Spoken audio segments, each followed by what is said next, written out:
This is The Guardian.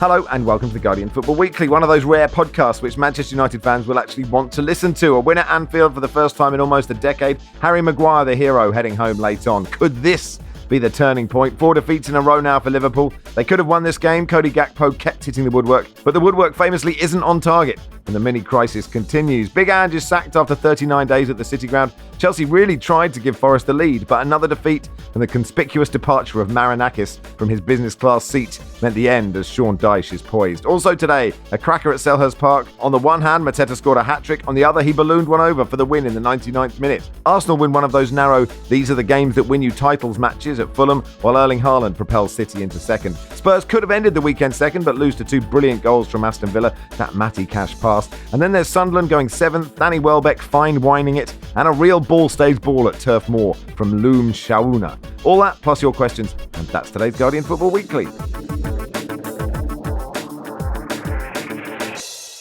On the panel today, Barry Glendenning, hello. Hi, Max. Welcome, John Brewin. Hello, Max. And good morning, Seb Hutchinson. Good morning, Max. Stephen says, no question, I just wanted to say it's nice as a Manchester United fan to actually look forward to the pod after Liverpool away. 2 wins in a row for the first time in the league for Ruben Amorim. Their first away win since March. Their first win at Anfield in almost a decade. It is, John, and you are a Manchester United fan, just a huge result for him and for United and for the guy with the hair and for all Manchester United fans. It feels good, yeah. There's no doubt about that. I hate this fixture. I've always hated this fixture. It is torture to watch. And it was torture towards the end as well. Because obviously when Liverpool equalise and you think that they're going to win in the way that they have done a few times this season and have done in that fixture before. But United saw it out and then it becomes a great fixture and, really enjoyable. And I was thinking last time I watched that United win that, it was a Rooney goal. It was Louis van Gaal. I watched it in the company of Guardian Football Weekly alumni Paul Doyle, who, hi Paul, if you're listening. Yeah, hi Paul. We miss you. Yeah, great man. A great man. We were at Stoke City together. So we were a glamorous fixture of the day. And that was a long time ago, let's put it that way. And this felt, when you actually think of all the differences between Manchester United then and now, there are so many changes and so many false dawns, and Liverpool have been great almost the whole time since then. That's not to say Manchester United were particularly great in this game, but they did play very well in the first half. But they got it done against a team who are having problems that we'll probably go into. There was a point in the second half when Casemiro, who played really, really well, but obviously cannot do 90 minutes anymore, let's be fair, goes off and they started falling apart. And the thing is, Liverpool changed the tactics and went to this 4-2-4 formation. And this is it. Slot's the gambler now, isn't he? He just chucks everything at it. Though it does resemble that point when managers completely lose the run of themselves and just throw everything at it. I'm reminded, an Irish friend of mine reminded me of when Ireland beat the Dutch in 2001 when they had Hasselbank, Van Nistelrooy, Roy Mackay, and just every possible Dutch striker of the last 50 years up front, and it felt like Liverpool did that. And the things about Ruben Amorim, his refusal to change his tactics meant that Liverpool were getting at them.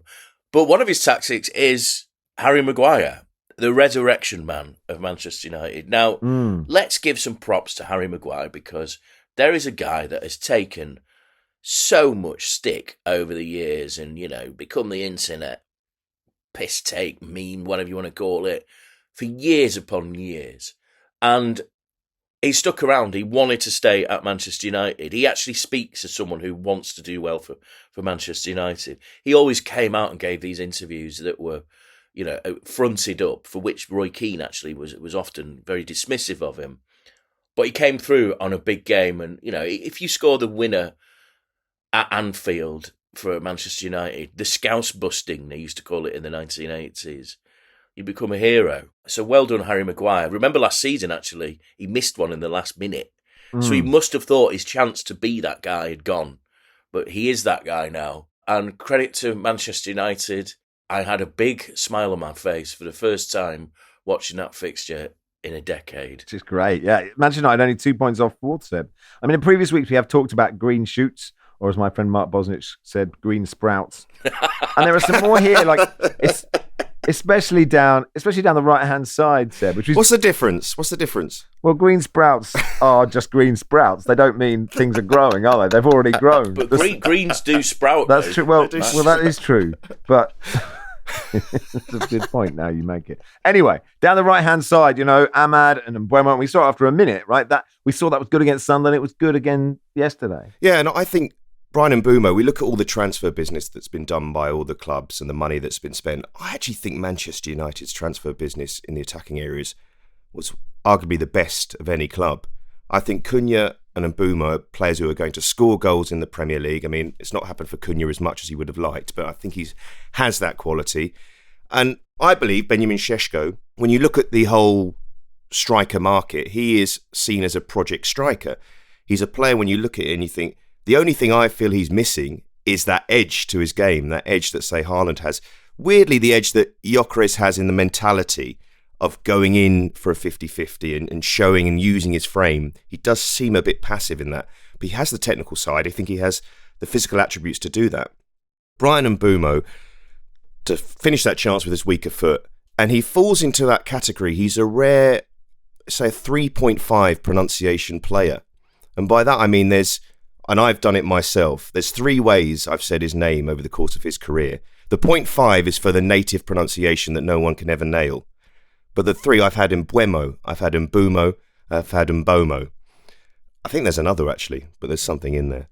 And that, for a player who scored that many goals, you thought we'd have nailed it by now, but we haven't quite got there. And he's a player also that you think players bounce off him. Even Van Dijk in a couple of moments was a bit unsure about should I go toe-to-toe with him, because he has that big backside, he has that big back, he can block players off. I mean, I used to have it a little bit myself.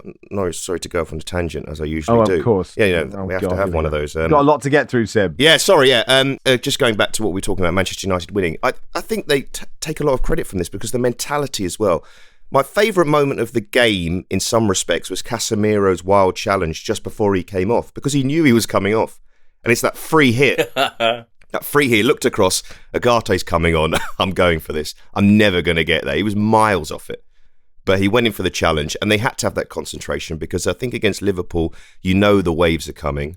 Whoever you are, whatever form they're in, they're always going to score goals. And they're on this run now, I think it's 42 straight games in which they found the net.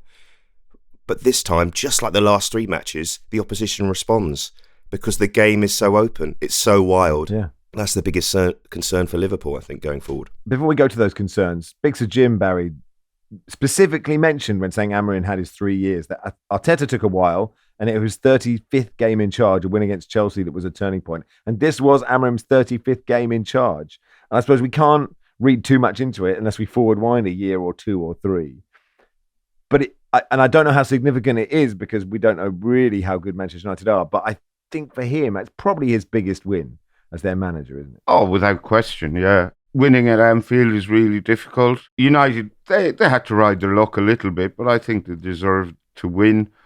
It was a very chaotic game, very entertaining for me as a neutral. And you're dead right, you can't read too much into it from a United perspective until we see, let's see how they get on against Brighton next weekend. But it's certainly a step in the right direction. I think, tellingly, that first goal, that's the goal Amorim wants United to score. That's what his setup, that is the goal they're supposed to score, coming in from one of the wings and or playing it out wide, coming in and finishing. It really knocked Liverpool out of their stride, and I guess United were helped by the fact that Virgil van Dijk was uncharacteristically terrible, and Mo Salah had another bad game in a match where I think quite a lot of us thought, he'll get a goal here, he'll play well here, because he always does against Manchester United. But it was another bad day at the office for Mo. But hats off to United. And I agree with John, but huge props for Harry Maguire. Yeah. I mean, meanwhile, John, Cody Gakpo almost scored 2 brilliant goals, as well as the one he did score, and then missed a sitter late on. Salah skewed that one wide. Ekatike put one wide. On another day, Liverpool win this comfortably, do they? I'm just trying to work out. They didn't. I know the result is the result, and that's how we view it, and it's 4 losses in a row. First time in about 11 years that's happened to Liverpool. It was under Brendan Rodgers. So there are definitely problems. Don't know if they'd win it comfortably because nothing is coming off that easily for them, is it? Those chances are chances. They're playing with a level of anxiety that we didn't see last season, and a part of it is that it's a different team. It's a different team with.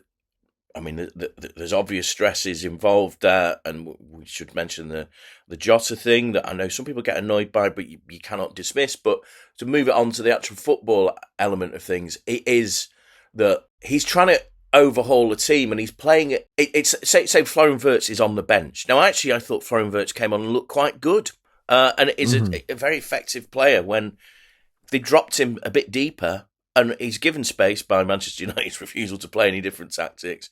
And he looked fine. But there are so many players just sort of scratching around. Even Gakpo. He's a player that Liverpool fans haven't particularly taken to, even though he seems to be... He's productive in that he scored a few goals, but there's a lot of misses go on there. And then you've got, Salah. This guy... there is a theory out there that... Liverpool are building a team for when Salah isn't there. We're just having to play Salah in it at the moment, right? He's sort of watching. It's almost like watching the team that's going to be when he's playing in Saudi Arabia, whoever comes next to him, and the defense. Virgil van Dijk, yeah, remember this cool guy that we used to know, this sort of like chilled out, breezy, and this is so easy for me. Look at this. The face on this guy throughout that game, the rage in Virgil van Dijk's face as he's looking at other defenders, going, "What? Why have you not? Why are you there?" And just he looked angry and he looked stressed. John, can I touch on that? Do you remember the bit where the cross came in and Van Dijk cleared it into Kirkes' face, slapped him in the face, and he was still angry at Kirkes? He why is your head there? Just like, why are you there? What are you doing there? And it's you are not supposed to be there. This is not what we do here. And it's like there was afterwards. Slot talked about. Slot was. This is a good thing. We didn't see this last season because there was no need for it. Slot is a poor loser, isn't he? He was so many cliches. It's like every manager in League One and League Two just says, "Well, they just knock it long, and that is very hard to defend." They're just long balls and all that. It's like, mate, I don't know if you've watched the Premier League in the last year and a half. This is what happens. And actually, that wasn't a long ball performance. You weren't watching Dave Bassett. Come on, man. But yeah, there is this sudden. Maybe it's a Dutch thing of they're good winners, but they're bad losers. And listen, there is that point, isn't it? You'll never see a good loser be a good winner. That's the thing. And so, but Liverpool, just every little bit is sort of grinding. It's not working. And it feels like a team that is a champion team and won the league very well last season. Yeah, four losses in a row. Crisis club. It feels like a long time since we've seen Liverpool on that level of angst, which shows you what a good job Jurgen Klopp did. Yeah. And it showed you what a good job Slot did, and now it's anger. Yeah. Eintracht Frankfurt away on Wednesday, Brentford away, Palace at home. So not impossible, but not simple, and also worth mentioning that Isak hasn't, hit the ground running. Oh, who? Where was this guy? What? There was one shot, wasn't there? There was a sort of grubber that the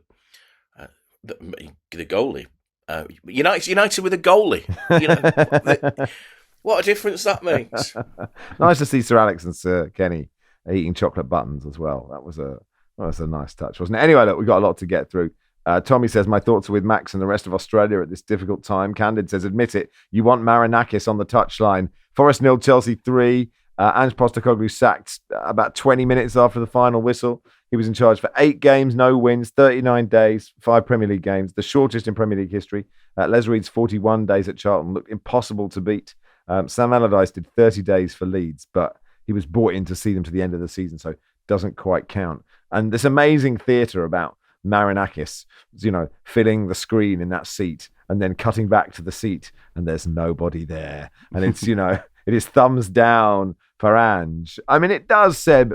It's such an amazing descent from how good Forest were last year under Nuno to getting rid of him, bringing in a completely different manager with a completely different style, with no time to train the players, him not doing a good job, and now they're where they are. It's sort of quite extraordinary. You can't predict this. No.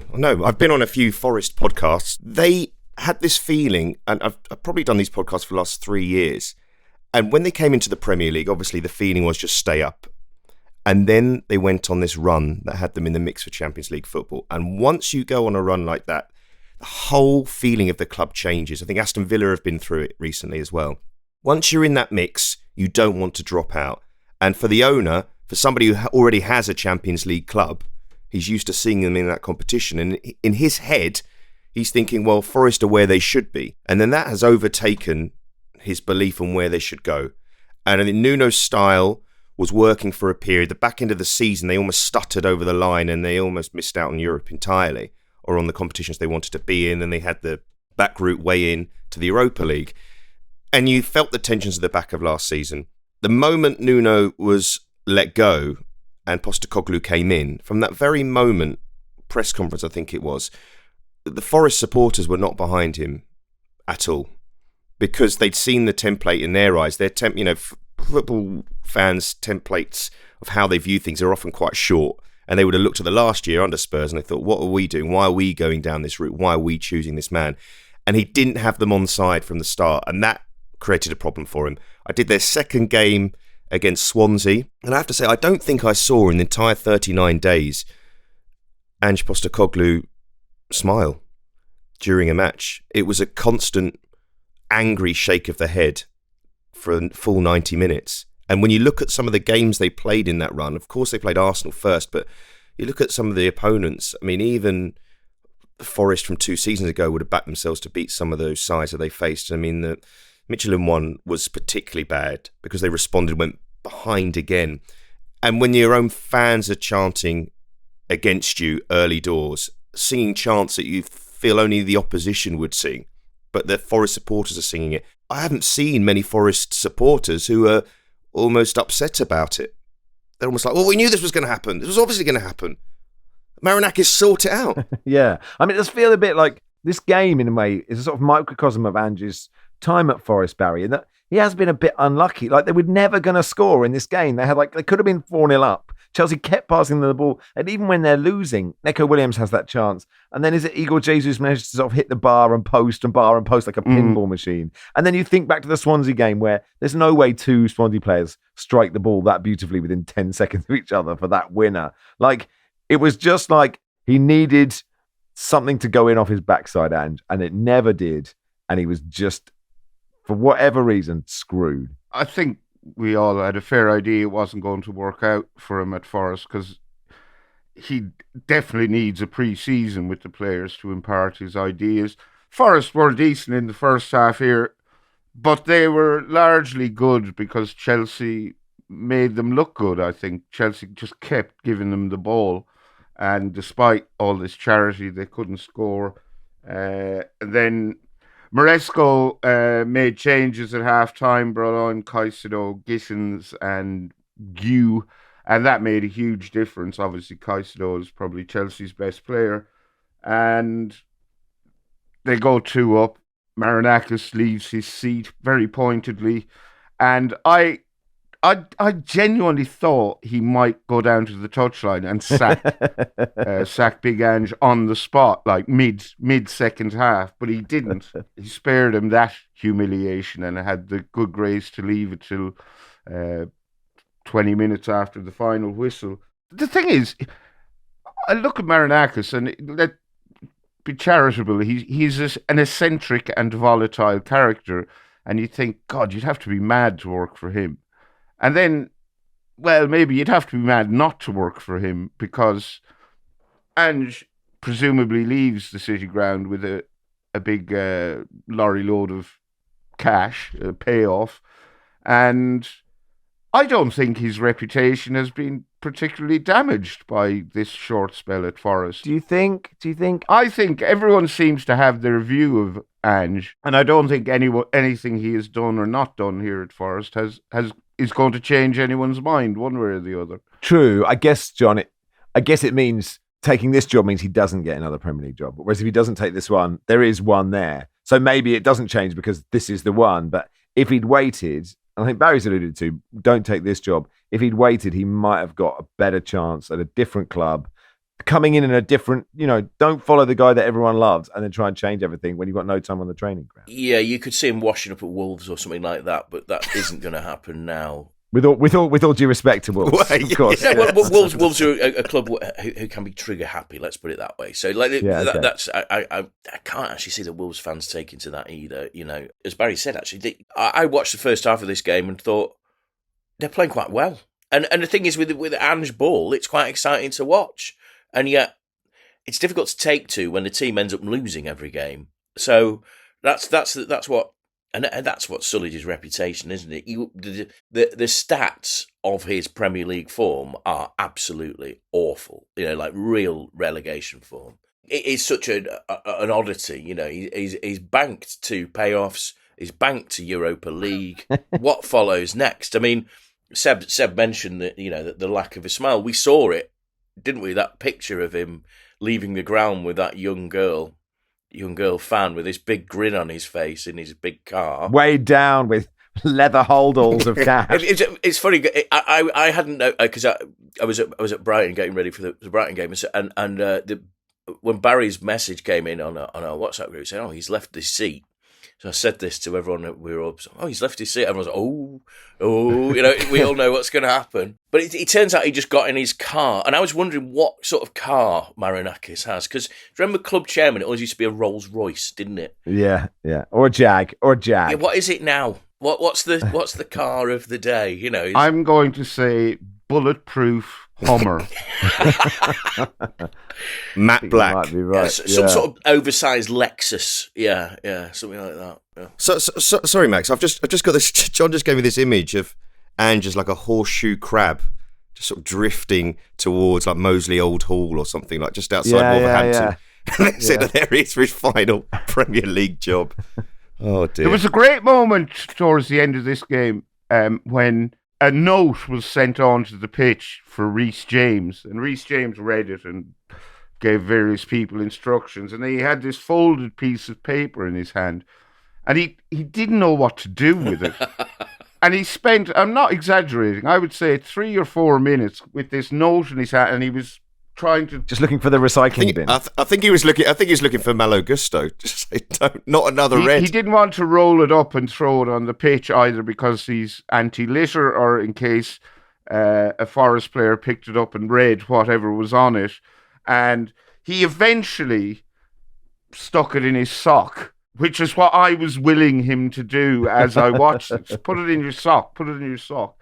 And then about 10 seconds later, whacked in Chelsea's third goal, having got rid of this anxiety over what to do with this unwanted piece of paper. Sean Dyche is the favourite to take over at Forest. Reports that they are in advanced talks, and they'd already been in talks, so could be appointed today. So, welcome back to the Premier League, Sean Dyche. And that'll do for part 1. Part 2 will begin at Selhurst Park.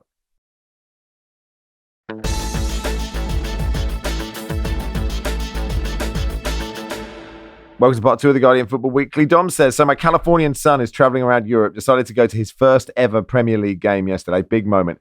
He was going to go to Fulham Arsenal, changed his mind, went down to South London for the Palace game. Imagine that being your first live game you ever saw. I told him he may never see another like that. He's still in shock. Yeah, so Barry, a Mateta hat-trick, a penalty equaliser in the 97th minute. But he balloons that one over the 99th. And you're not quite sure if he had a good game or not. Yeah, he scored a hat-trick. I said to you yesterday, upon being handed the match ball, he should have just handed it straight back because he should have had 2 hat-tricks, Max. He missed 2 chances in the first half. He missed that absolute sitter, the best chance he had all afternoon to win the game deep in added time after scoring the equaliser from the spot. I've never seen a man look so unhappy to score a hat-trick.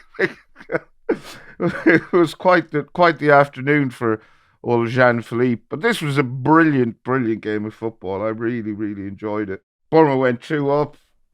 Palace got back. Bournemouth went ahead again. You thought, oh, that's it. And then an absolutely stupid foul by Diakite on Marquet to give away the penalty from which Palace equalised.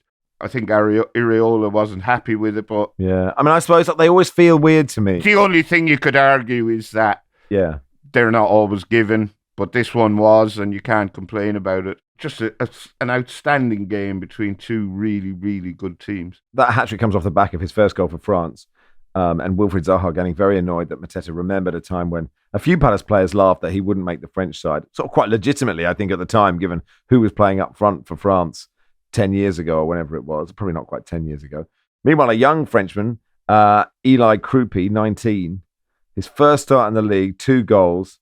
He looks so happy. I mean, perhaps he's in the dressing room being laughed at by Alex Scott and Ryan Christie that he said he's going to play up front for France. And they're like, have you seen Mbappe? But he looked so happy, didn't he, to score those goals? He did. I was chatting to someone over the weekend, and they were telling me that in the world of the transfer market, there's this new phenomenon, which is agents are now saying that their players have Bournemouth and Brighton have been looking at them to try and increase the price of them for other. Oh, really? Yeah, which is oh well, because they have this this laser focused scouting system, so everybody.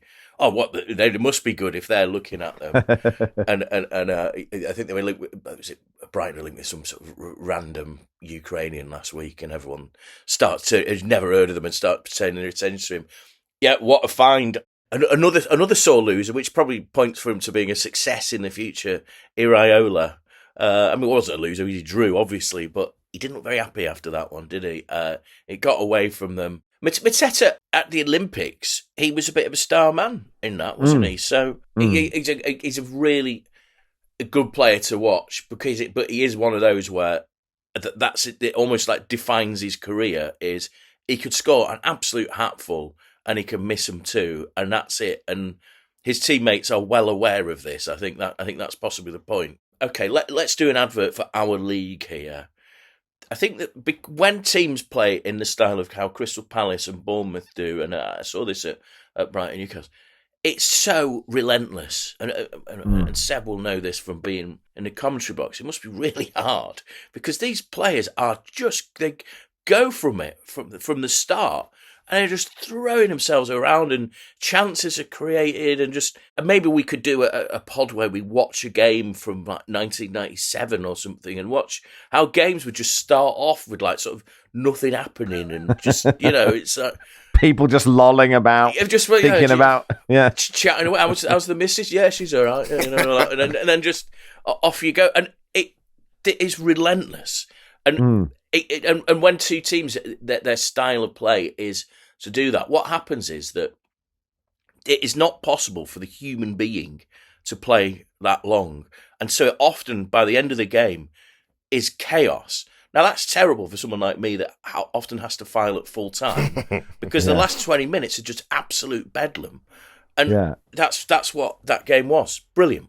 Yeah, and sometimes you think it's on... You've put it on accidentally on 1.5 speed.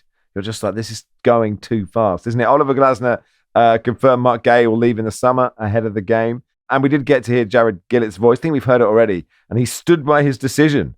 He went to the monitor and stood by his call, which is so rare that it made me feel slightly euphoric. Supposedly Mike Dean was celebrating. Yes, he was. He gave it like arms in the air. He was so happy. Yeah, really. Right. That's his Paul Merson love bites and everything. That's it. There's been a VAR review not overturned. Mike Dean, and he's like, yes. It's interesting because a few years ago, before Jared Gillett came over to England to work in the Championship, a clip did the rounds of him explaining some decision to play. It was just a compilation of his interactions with players during a game in the A-League. And everyone was pointing to this, look at this brilliant Australian referee. This is why England need needs to import foreign referees because he's so much better than anything we have. But then he came to the Championship and got promoted to the Premier League. And it would be fair to say he has made some extremely controversial decisions, got things wrong. He's also got a lot right. I don't want to get stuck into him. He got this one right, but he's been a controversial video assistant. He's been a controversial ref. And I think proof positive that the grass is not always greener down under or on the other side or wherever you like. You know, foreign referees are also fallible. I think he's pretty good as it goes. That's my complete Australian. Australia! Yeah. Rob says, will this be the funniest season for Arsenal to finish second? 3 points clear at the top. Another game this season where we say something like they wouldn't have won this last year. Fulham were good. They had chances. But, Seb, it's another clean sheet. It's another win for Arsenal.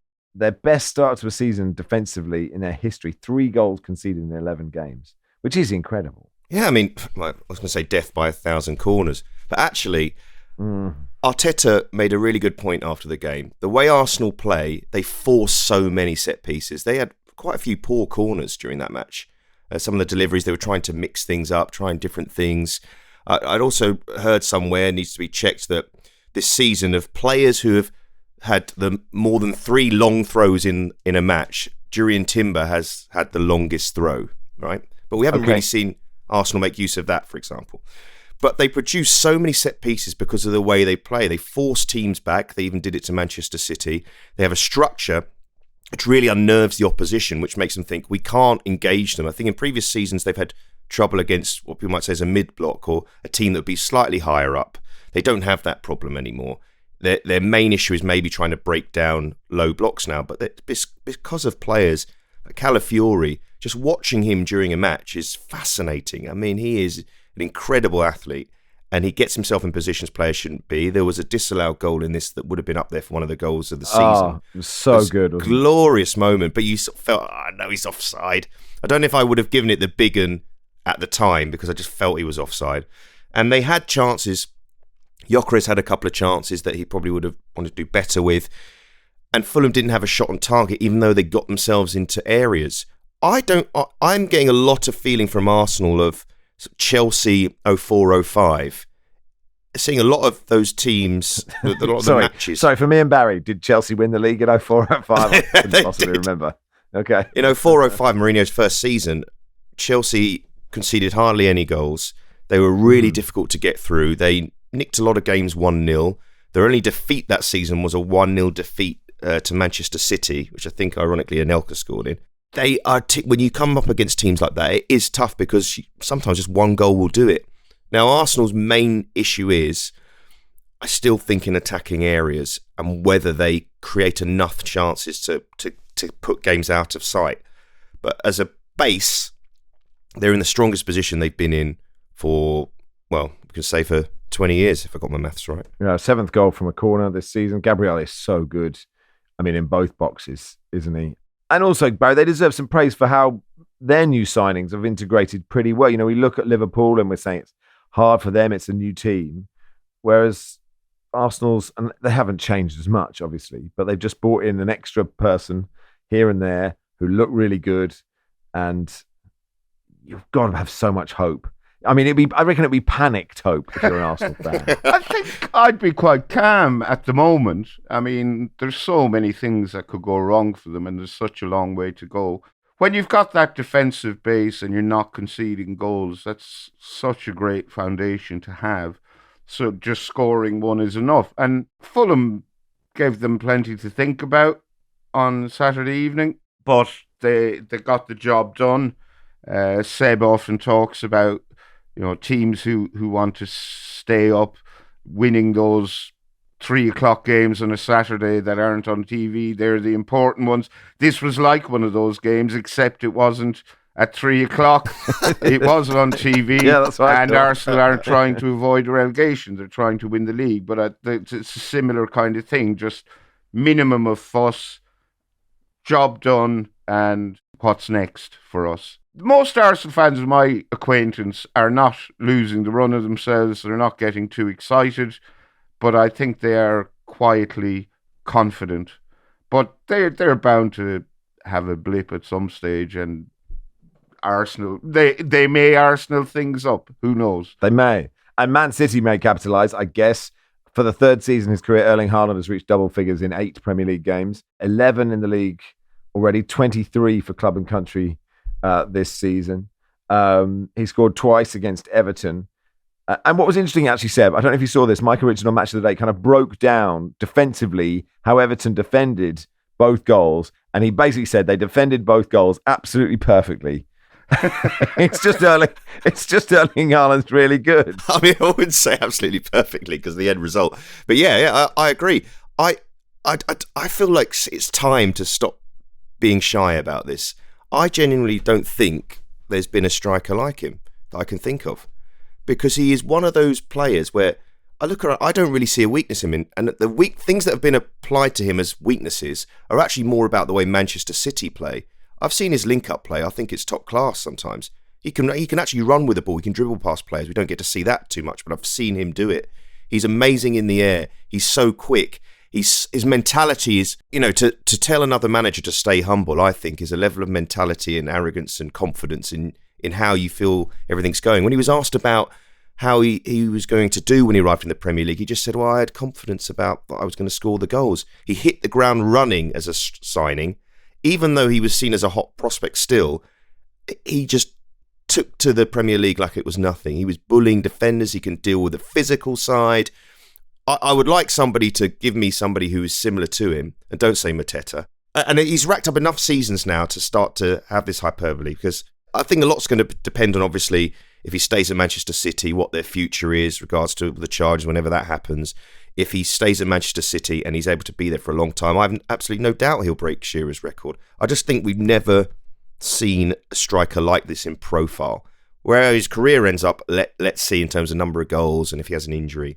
But I can't think of anybody. I mean, help me out. I would compare him to Mateta insofar as he scored 2 goals here and should have got several more. Jordan Pickford so put a stop to his gallop, denied him at least 2 more, if not 3. Yeah, I mean, he does, but they're also, like, aesthetically, he looks different. He is, like when he leaps for a header, it does look like a comic. It's like there's something quite incredible about him. To Spurs, Villa won 2-1. A game, John, where either side could have won this, and it was settled by 2 brilliant Villa goals. Thomas Frank afterwards was like, well, I'd have said, yeah, go and have a shot. That's fine. They were their only shots on target. And the second goal, it's like 1 touch from Cash is beautiful, 2 touches from Dina are perfect, and then 3 from Buendia, and it's in the net. It's an amazing goal. Yeah, I mean, you would say on another day that pass of the weekend was Bruno Fernandes's, but Matty Cash's is out of the absolute, if that's on a highlights reel of Zinedine Zidane, you'd say, oh, yeah, that's what that guy does. I mean, it was absolutely insane quality. And Buendia, showed his real quality. Yeah, Villa, Crisis Club Villa, I think one of the last times I was on this pod, it was, it's all going wrong. Dan was like, what if leaves, and all this type of thing. And they have always had, despite some complaints from their fans about not being able to recruit, they've always had a good squad. They've always had a good manager. They just needed to reset themselves a little bit. With Tottenham, it's an interesting question. It's one that I've seen raised a few places about how the Tottenham Stadium is too nice a place to play. And I believe this was raised at the press conference on Friday, and Thomas Frank dealt with it in his usual diplomatic way, is that it's nice when you go there and the opposition are like, ooh, the dressing room's nice. And it's not the atmosphere of the ground because everyone's just too comfortable there. And it's I went there the other week to Tottenham, Doncaster, with some friends from up north, and just did the whole fan thing because we sometimes do actually pay to go to football. Yeah, it was too nice. You could sit and have a beer and a bagel, and all this, and it was like, and it's not White Hart Lane, which used to have when that went off, was absolutely, the crowd would get right on the opposition. Are these new stadiums, do they provide what the colour that the Premier League sort of thrives off, really? I'm not sure. How do you change it? I mean, what do you do? I mean, just sort of leave a dirty protest in the away dressing room? Like, how do we, go full John Beck and like make it boiling hot in winter? Like, how do they do the crazy gang thing where you've just got like this ghetto blast of pumping out? Yeah, that's an interesting thing. Yeah, I'm not sure the dirty protest would. I mean, you just need to win 5 in a row at home, don't you? That's what you need to do and make it a fortress. Yeah, you do. And also, let's be fair to Tottenham in that they are missing something in the connection between the front players and midfield. It's Xavi Simons. It's not quite working out just yet. They are missing James Maddison, who will miss him for most of the season. They're missing Kulusevski.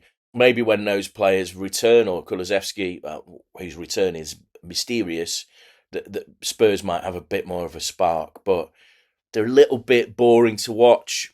But it could have gone to either team. Let's be fair about that. Yeah, a Morgan Rogers goal because I think about the thing about the Matty Cash passes. We spend so much time analysing football matches, and we sort of forget. We don't talk about just the art of kicking a football. And Matty Cash. He's a perfectly decent Premier League right back, right? But like, if he can kick the ball that well, like these guys can really kick the ball well. It sounds like such a dumb, so obvious bit of analysis, but God, they're good at kicking this. Like, and we should praise them. We've all kicked a ball. We've all tried to kick a ball with your laces like that, and that is something else. The way he's done that. So well done, all these players, for being good at kicking the ball. Now, look, on Thursday, Aston Villa said the city's safety advisory group decided that fans of Maccabi Tel Aviv should not be permitted to attend the Europa League fixture on the 6th of November over safety concerns. West Midlands Police said it had classified the fixture as high risk based on current intelligence and previous incidents, including, quote, violent clashes and hate crime offences between Ajax and Maccabi fans before a game in Amsterdam in November 2024. More than 60 people were arrested over the violence, which city officials described as a toxic combination of anti-Semitism, hooliganism, and anger. 10 of those arrests were Maccabi fans. The government has then since said they're doing everything in our power, not Football Weekly's power, in the government's power, to overturn the ban. No one should be stopped from watching a football game simply because of who they are, a government spokesperson said.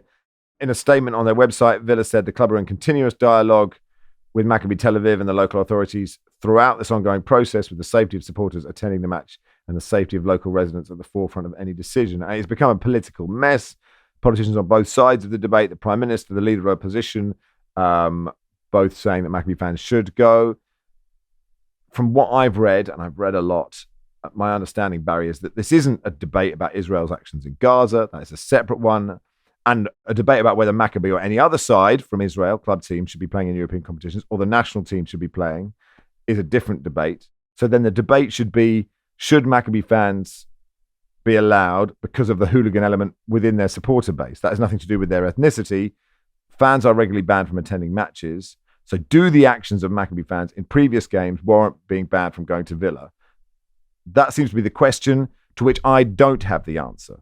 I suppose you could argue that West Midlands Police could do more to facilitate these travelling fans and make more of an effort rather than just decide to ban them. But they are working, as you say, on information they've got from Interpol about the past actions of these fans. What the problem, it seems to be, is the way it's been framed in the House of Commons by the Prime Minister, by the Leader of the Opposition, by Robert Jenrick, who came up with this recollection of his days going to the away end at Villa with his dad during the 80s, a time that was really toxic and unpleasant in English football. And he portrayed this racism and hooliganism of that time as, just banter between chums.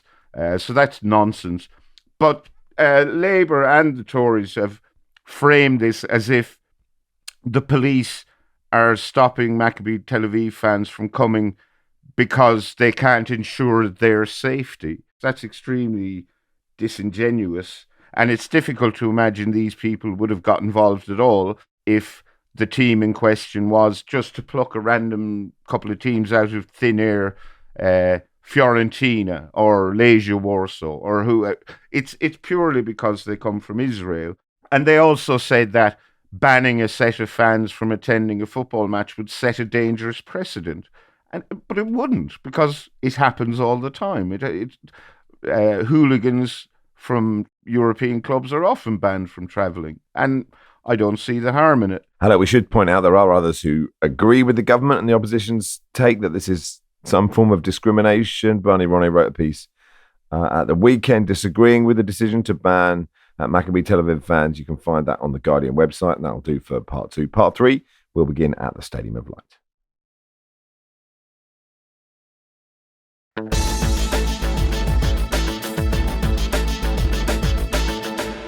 Welcome to part 3 of the Guardian Football Weekly. Sunderland 2, Wolves 0. You were worried ahead of this game, Barry. Sunderland had quite a few injuries. Nothing to worry about. 7th after 8 games, 10 points from 4 home games.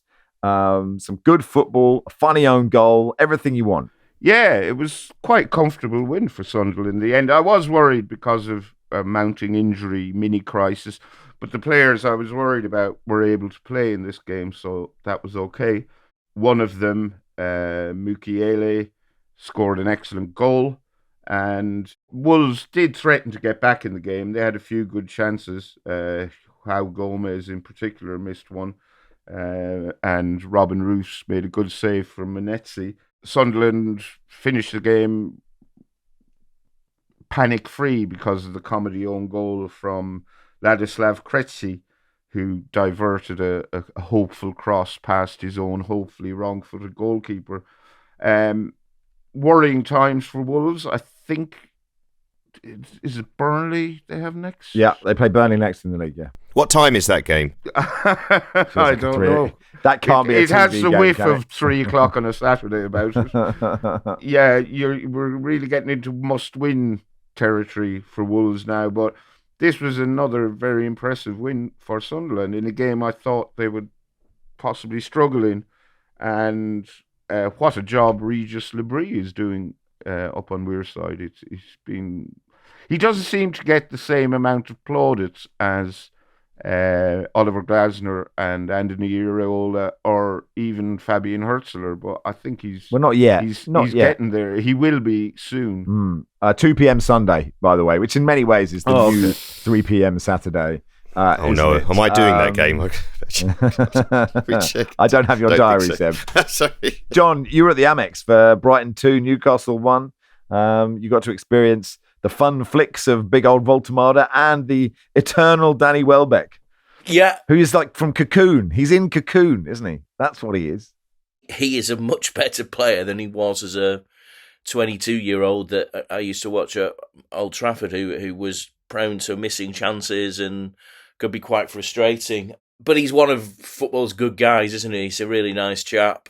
Cast aside, I think his contract ran down at Watford, taken on by Brighton 5 years later. He is...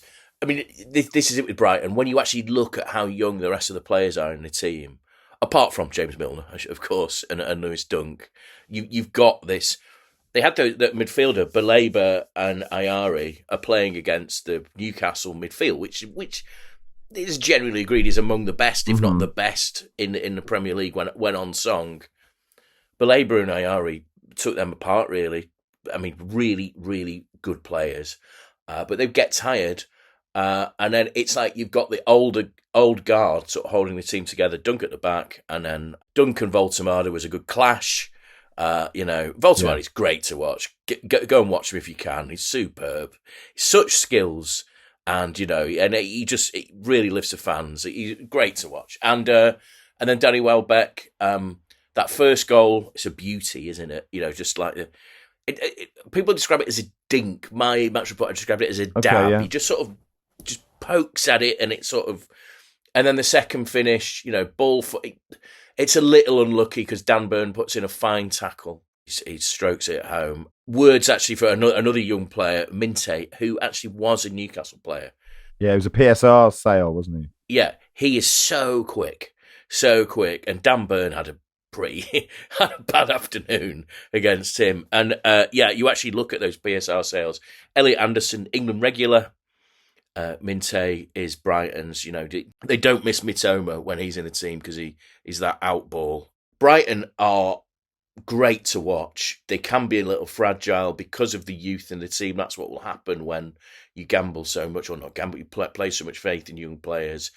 But they're another of those teams where it's warp speed stuff, and at the end of the game, there's always too much stuff happening for someone in my profession.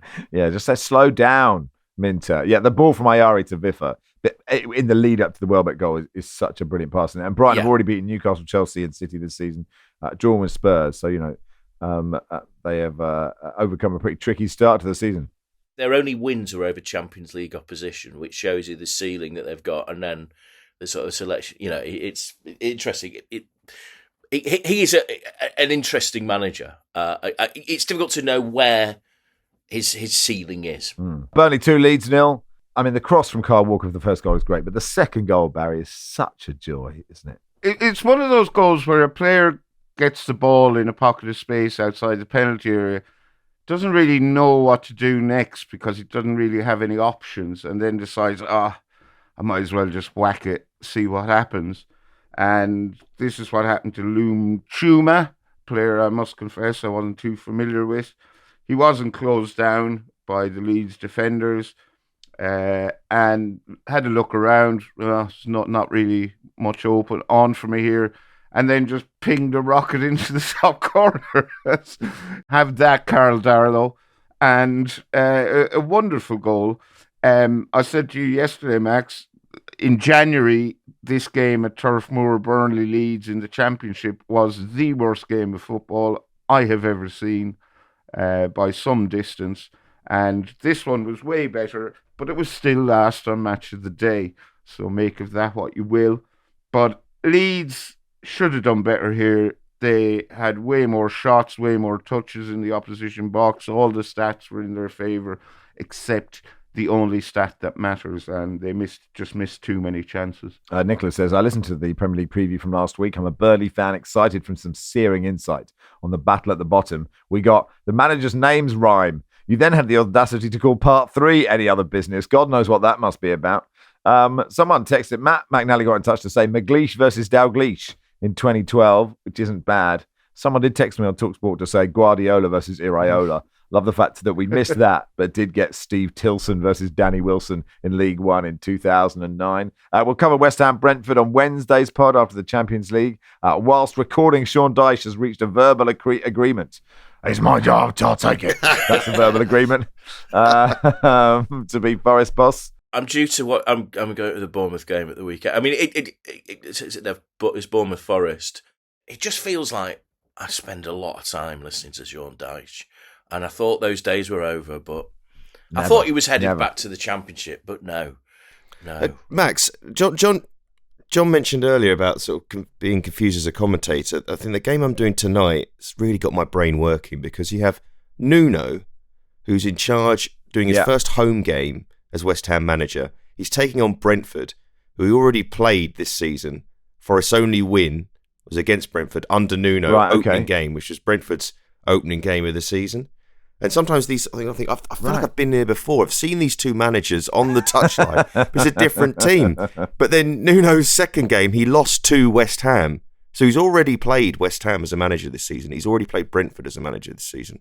And now, tonight, I don't even know how to begin with this one. I think I've written it down. Well, you confused me already. Well, that's the plan. It's a sort of, we've had a busy weekend. You can have one eye on that. I mean, you probably need to really focus more than one since you're commentating, but it might be a one-eye job for me. Well done to Reyes Cleary of Barnsley, who scored from 60 yards in their 2-2 draw with Bradford. Brilliant goal. I mean, absolutely perfect. Jim says, is Barry aware the head of FIFA and the entire 1966 England World Cup squad have donated to his half-marathon fundraiser? Yes, Gianni Infantino, £2.50 plus 63p gift aid. And the team of 66 have donated £19.66. And this one says, Max Rushden, 22 hours ago. Hi, everyone. Max here. Barry's here too. I can't stop the VAR chat, but I can donate the minimum amount. Annoyingly, it's much more than I was hoping to give, £2 plus 50p. I'm yet to officially give you a donation. At one point on Saturday, Max, I was the leading fundraiser for next year's London Landmarks Half Marathon. And I have our listeners to thank for that. So it's a huge amount of pressure I'm under now. I went running on Saturday. It was horrific. But thank you, everyone. I'm genuinely in awe of your generosity. Barry Glendenning, Just Giving, by the way. I forgot to mention that. A great Ormond Street children's charity. very worthy cause. We didn't have time to get into the fact that in the WhatsApp group, John Brewin admitted he had never seen Jurassic Park. I mean, one of the stone-cold classics unbelievable of a generation. I was at the time. How old was I at the time? I was probably 17 or 18 when that came out. I mean, come on, what? I have a friend who's never seen Back to the Future. I saw that. Yeah, I've never seen Back to the Future 2 or 3. Oh, they're very good. Oh, they're all, well, 3 struggles a little, but 2 is an absolute classic. There is no time for this, says producer Joel. What do you mean? It was a time of... This is the gold people like. It was a time of Reservoir Dogs and Bad Lieutenant and all that, wasn't it? It was... Just fade them down. That'll do. That'll do. Coventry played well. Coventry doing well, aren't they? Yeah, we have no time for any of this. Thanks, Barry. Thank you, Seb. Thank you. Cheers, John. Cheers. Football Weekly is produced by Joel Grove. Our executive producer is Danielle Stevens. We'll be back on Wednesday.